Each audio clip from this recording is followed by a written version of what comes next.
The government is stepping up efforts to slash the country's mounting housing inventory, especially in third and fourth tier cities. Farmers and migrant workers could be the biggest beneficiaries. Dong Yingling has the story. While home sales in first and second tier cities are recovering nicely, third and fourth tier cities are telling a different story, however. Small cities have high housing stocks due to overbuilding and insufficient demand. The huge inventory in lower-tiered cities is of great importance, as property investment there accounts for 70% of the nationwide total. The land fever in third and fourth tier cities between 2009 and 2010 created enough supply to last for the next 6 or 7 years. In several lower tier cities, the governments are saying they're not going to free up any more land, and of course, that is beginning to help with the situation.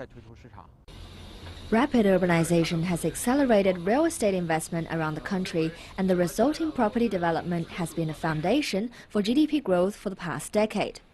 Developers have flooded into emerging cities and built up millions of houses within just a few years, without thinking about the whole picture. The city of Ordos in the Inner Mongolia Autonomous Region and surrounded by nothing but grasslands is an example of a so-called ghost city. Industrial underdevelopment and lack of population has left a high inventory of unsold homes. Besides a lack of industrial stimulus, there are other reasons affecting the demand side. The insufficient demand for lower-tier cities results from unbalanced fiscal income, and so there exists a lack of medical services, education, and public services. Destocking would be one suggestion, but on the other hand, it is a process of improving social education and medical service. The northern province of Shanxi has just eased rules on home purchasing, becoming the fourth province to undo previous curbs on home sales. So far this year, the government has already pushed forward favorable policies to encourage citizens to buy property at cities, such as cutting down payments for second home buyers from 60% to 30% and giving out property subsidies to farmers. The hope is that more rural workers and farmers will settle down in the cities. However, these favorable policies do not seem to be having much effect yet.